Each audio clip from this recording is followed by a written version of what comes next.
You're listening to Speak On It with the Rocket City's own original Dandada, Mike Sean. Boop, boop, boop.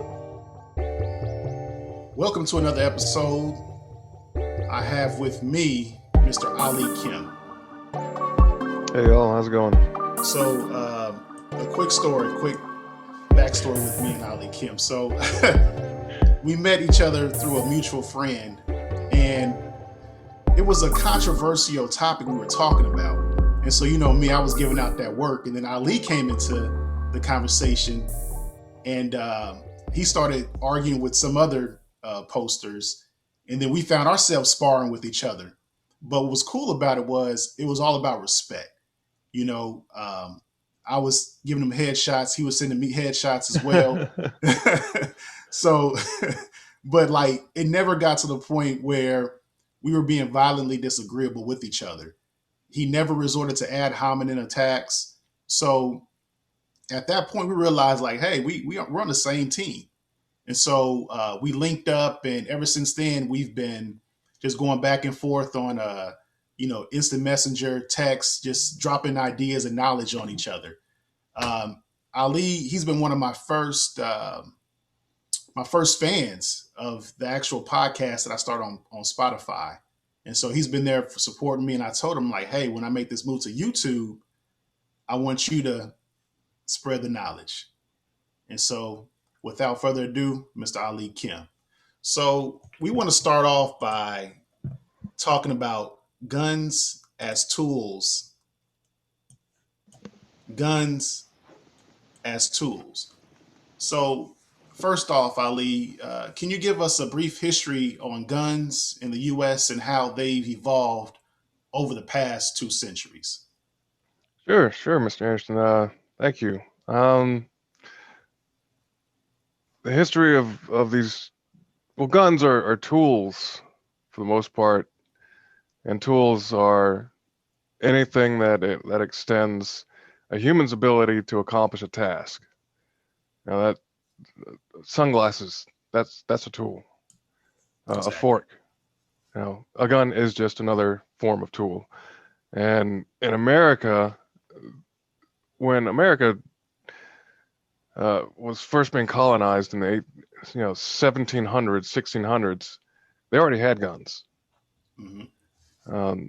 These were muzzle loading powder. You take the musket ball. This kind of stuff was already established in combat. Mm-hmm.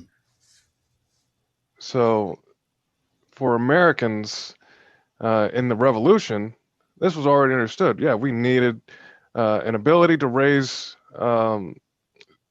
capable soldiers, needed weapons, and we couldn't expect the federal government to provide these kinds of implements. And into the Revolution, at the time of the Revolution, they hardly even had machining. The standards had hardly been developed, but that's right around the time when they did.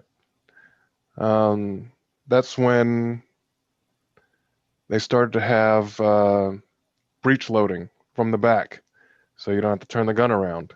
Mm-hmm. They had primers, brass cartridges, Mm-hmm.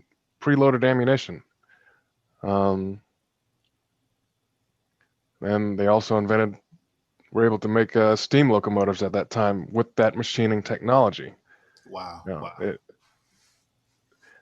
And as it has progressed through all of these wars, especially, the technology for guns has also evolved.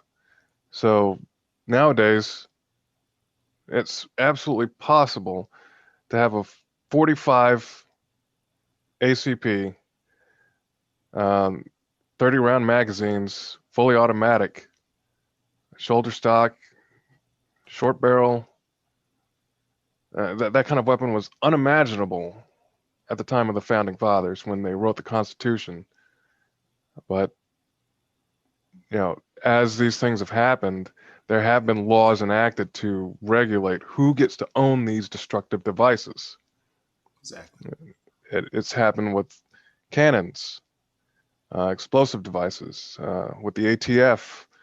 1968, I believe, there's a Gun Control Act, and that restricted a lot of automatic weapons and, well, the trade of weapons.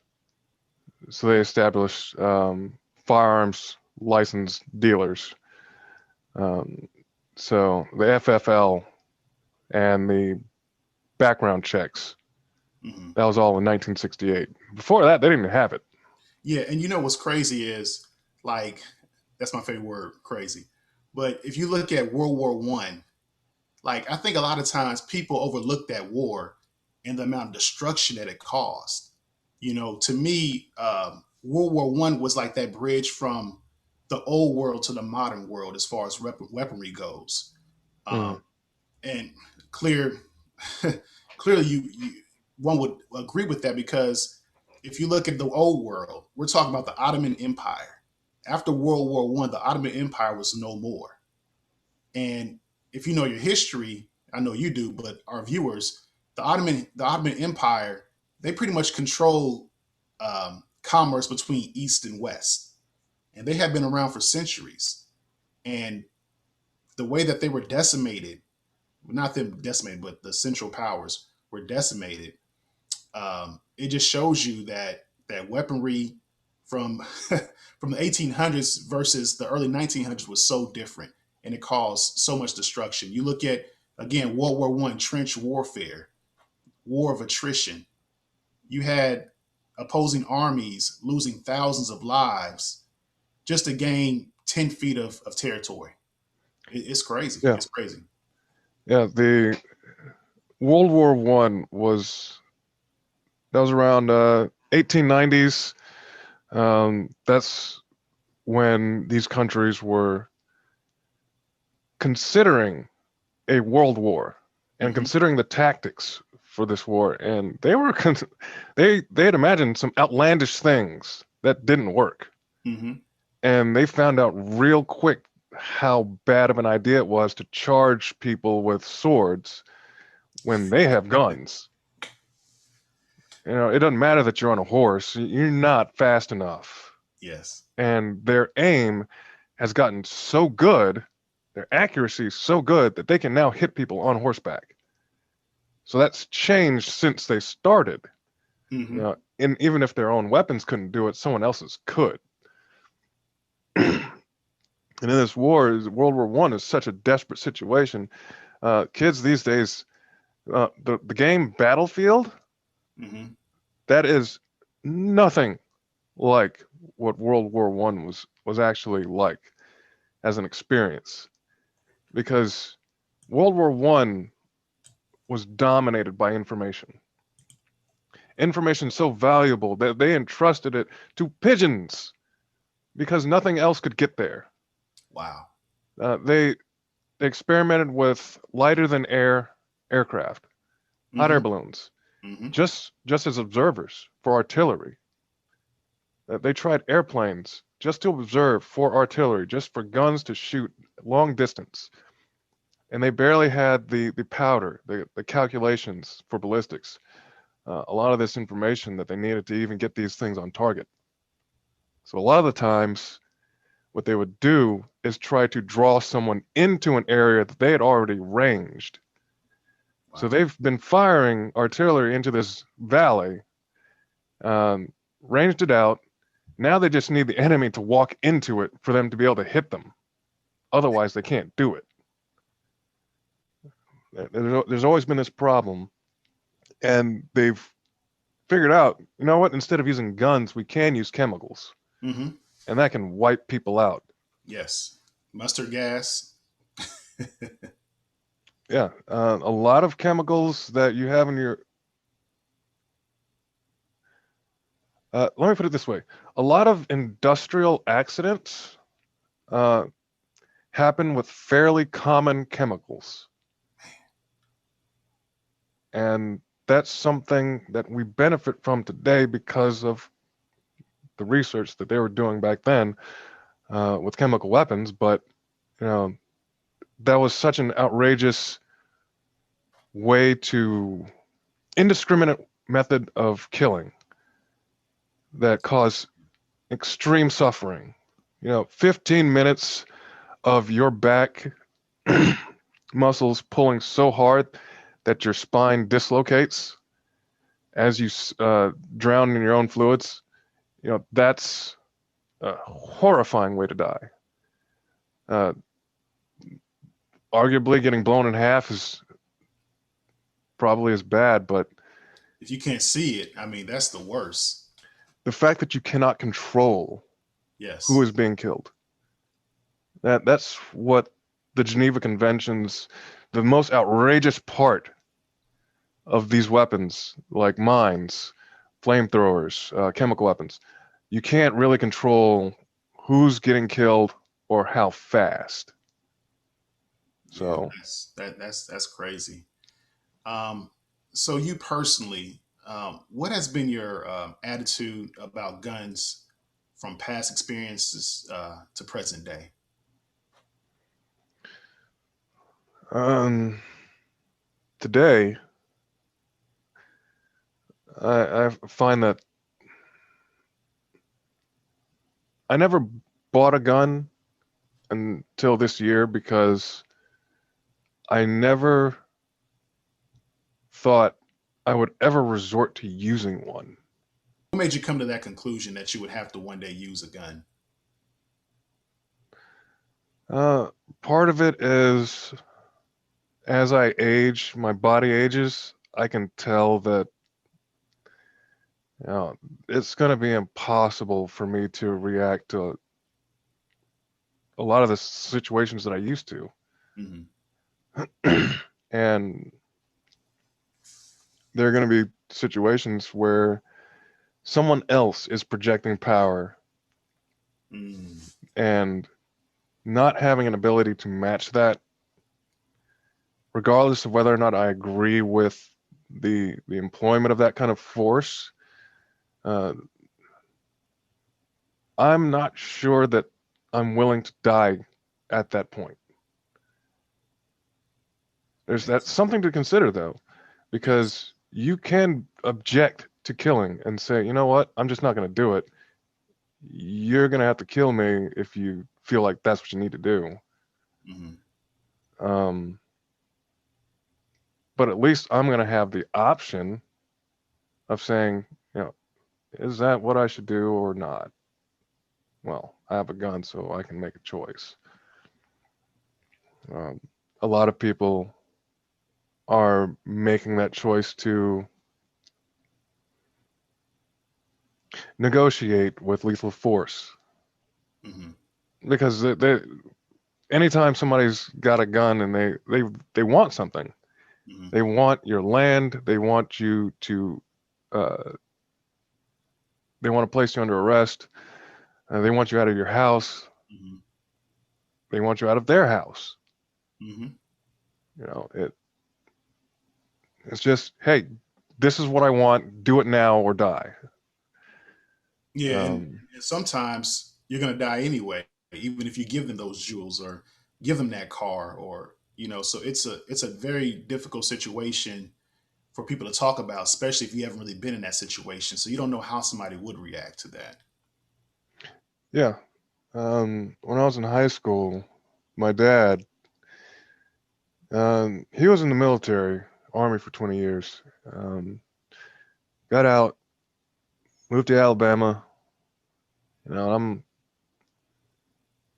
13 years old, and I come home one day, and my mom's there to pick me up, and I'm like, "Where's my dad?" And he's like, "Oh, he's not going to be home for a few days." Mm. Apparently, what had happened was somebody had attacked him at one of his properties, Mm. and he wound up shooting them in the head to death. Um, Police investigated for probably 3 days. He was in custody. Um,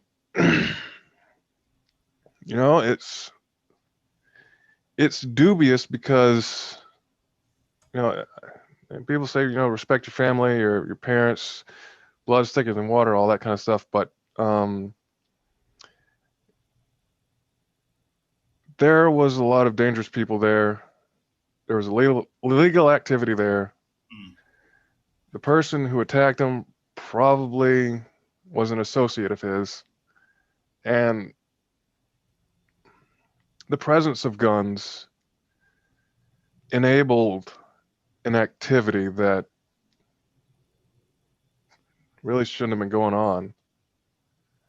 Um, so the way I feel about having so many guns around, it's not. It doesn't seem like a great idea because it seems like it's really too easy to get guns. Yes.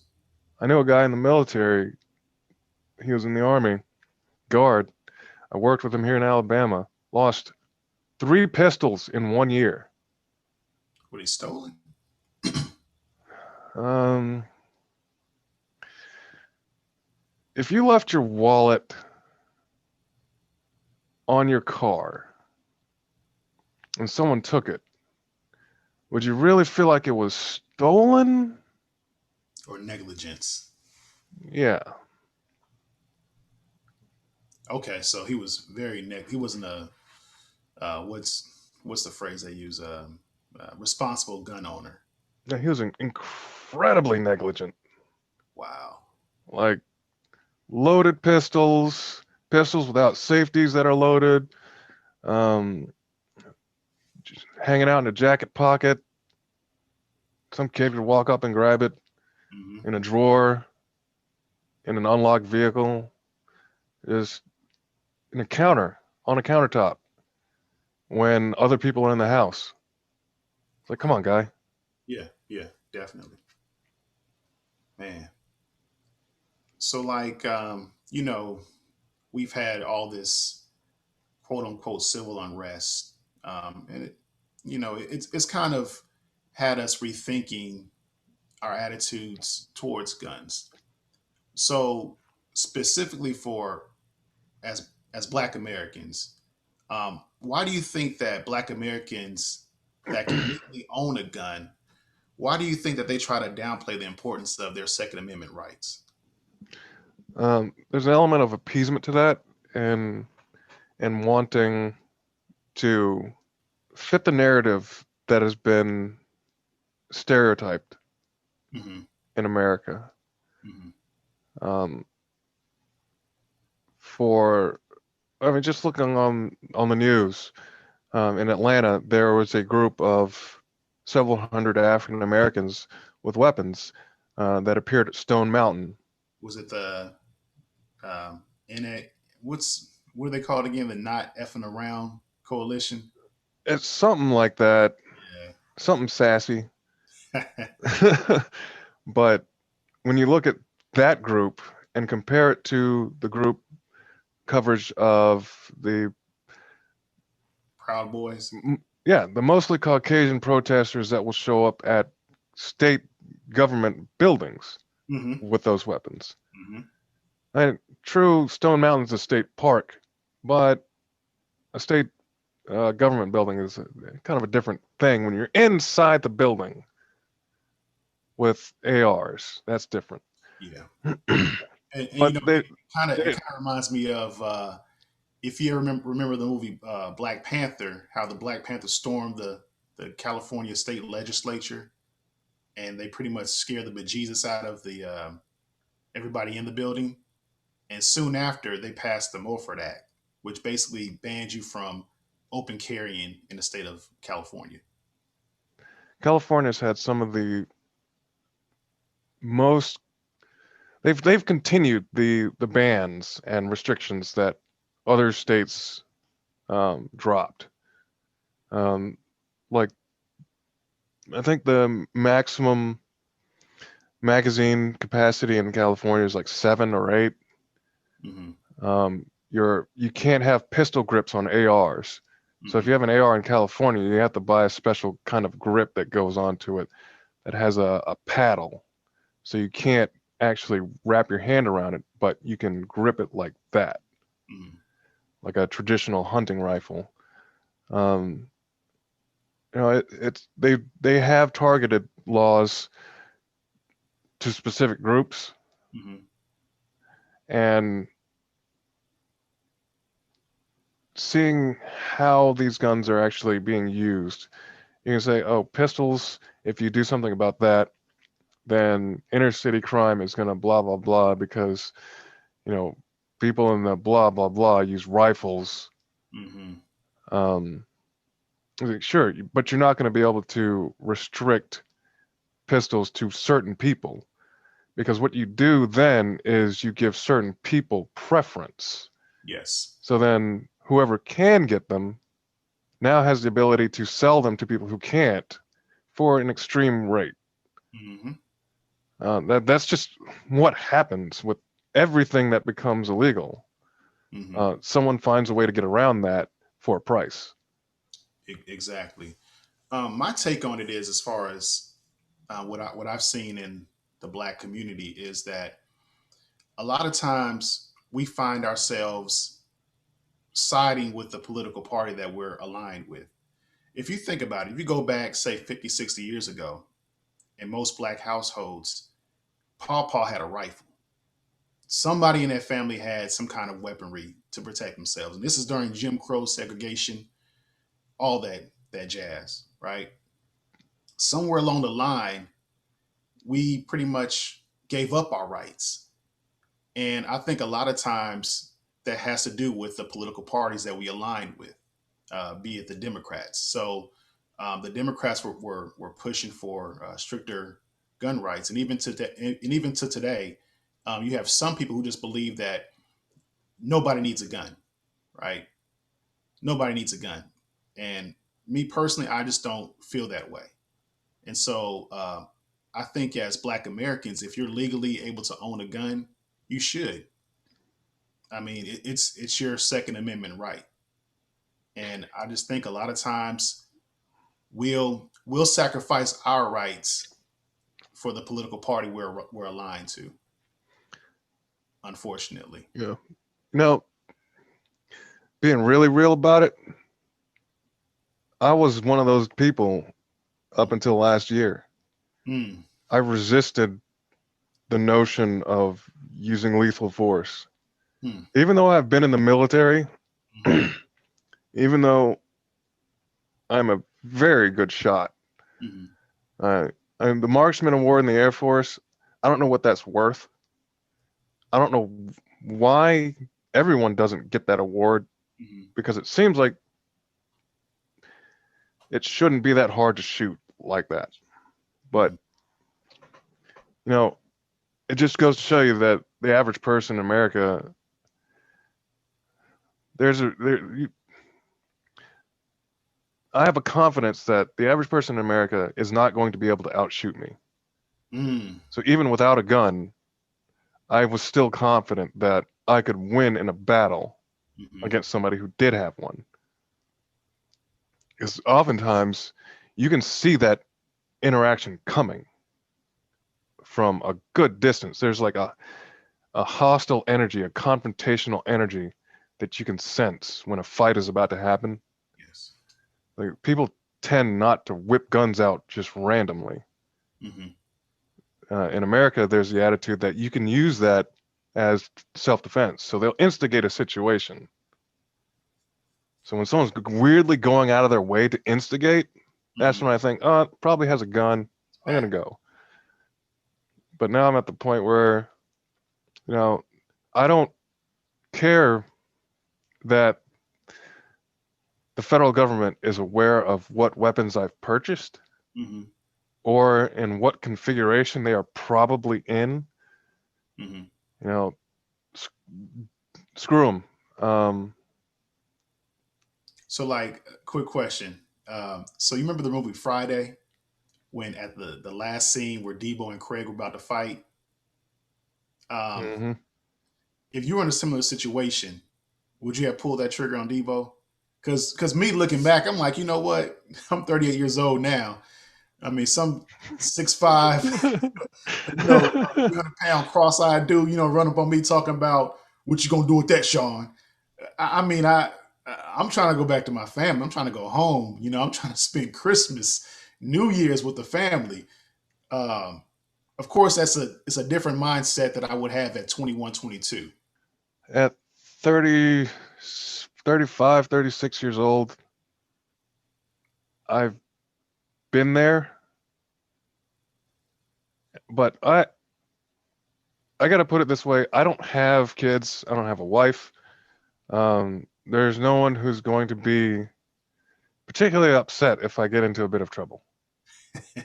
Um, so yeah, even up to the last year, 2 years ago, there's been a situation like that, and it's not something that I'm particularly proud of because it's something that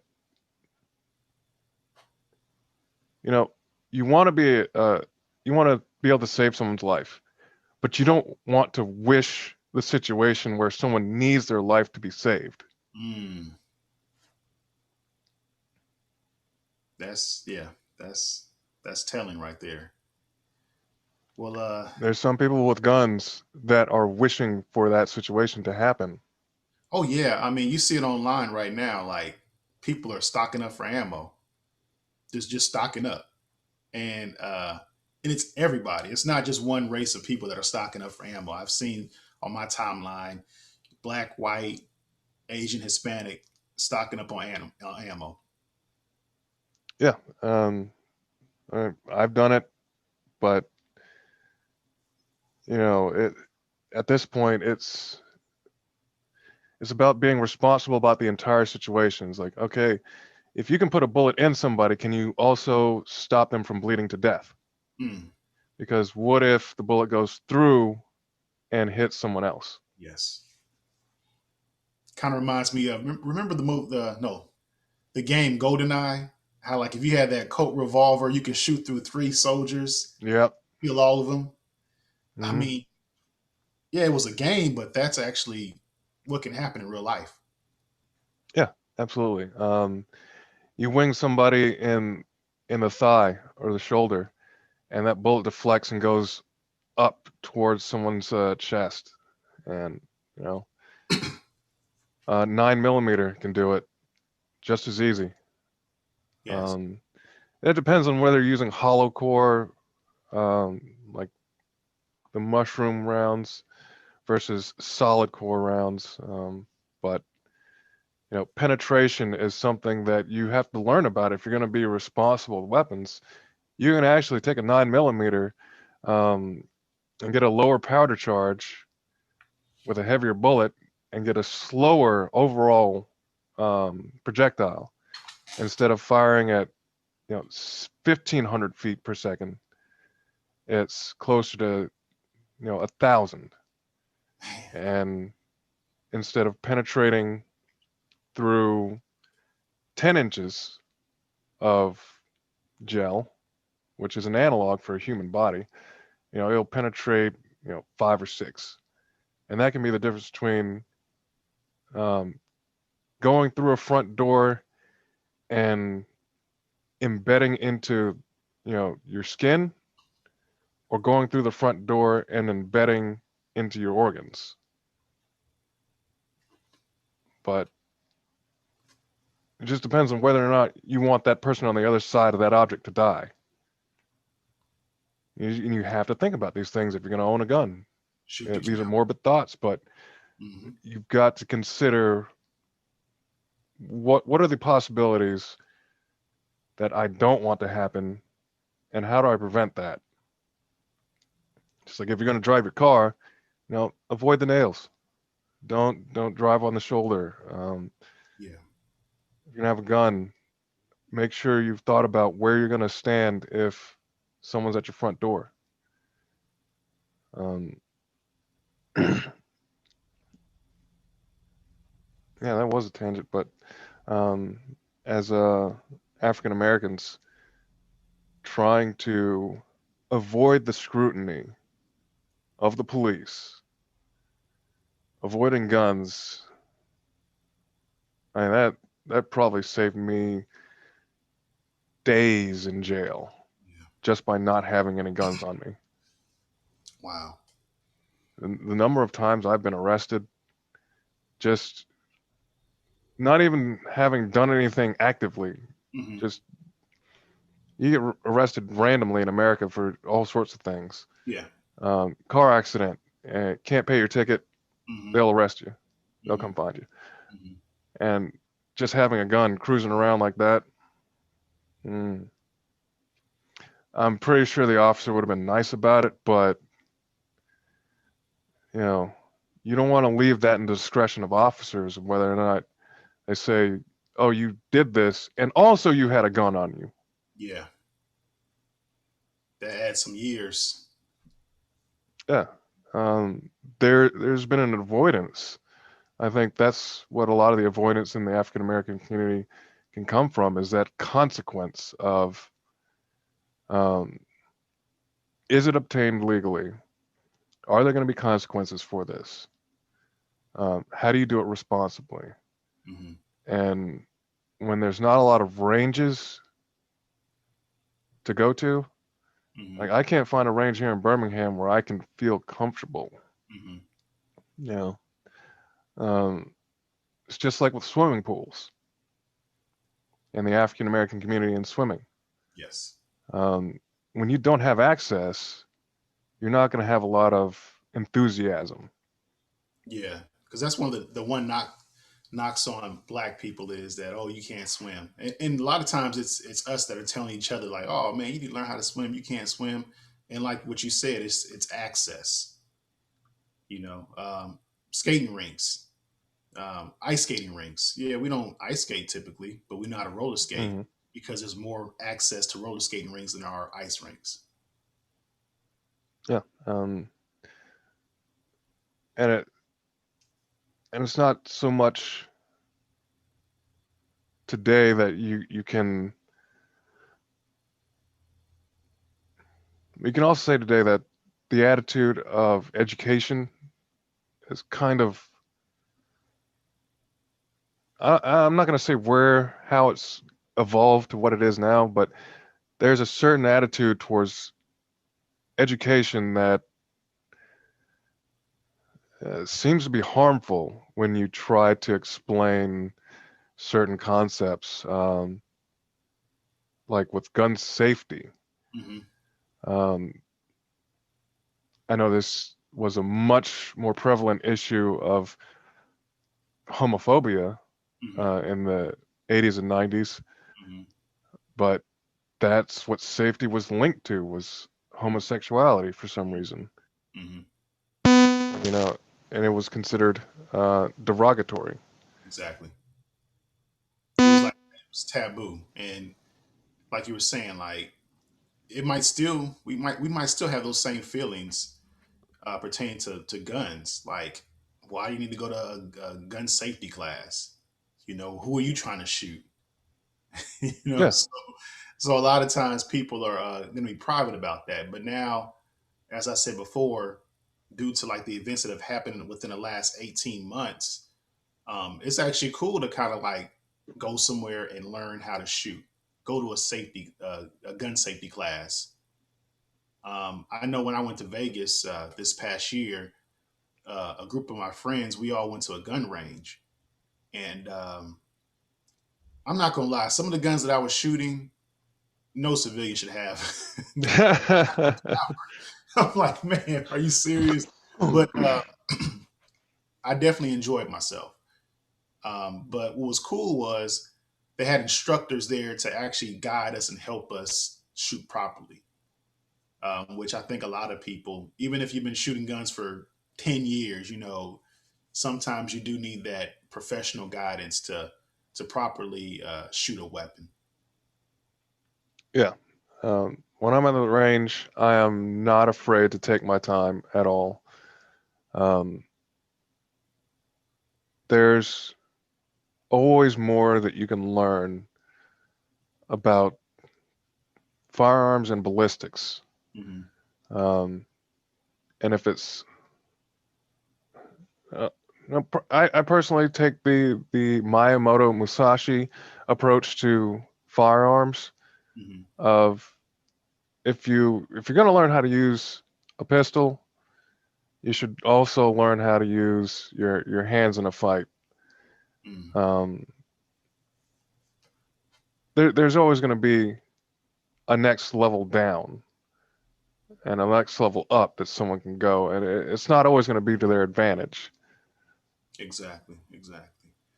Well, that wraps up. That's going to wrap up our episode today. I want to thank Ali Kim for coming on the show. Hopefully, people out there they've gained some knowledge on gun safety, the history of guns, guns being tools.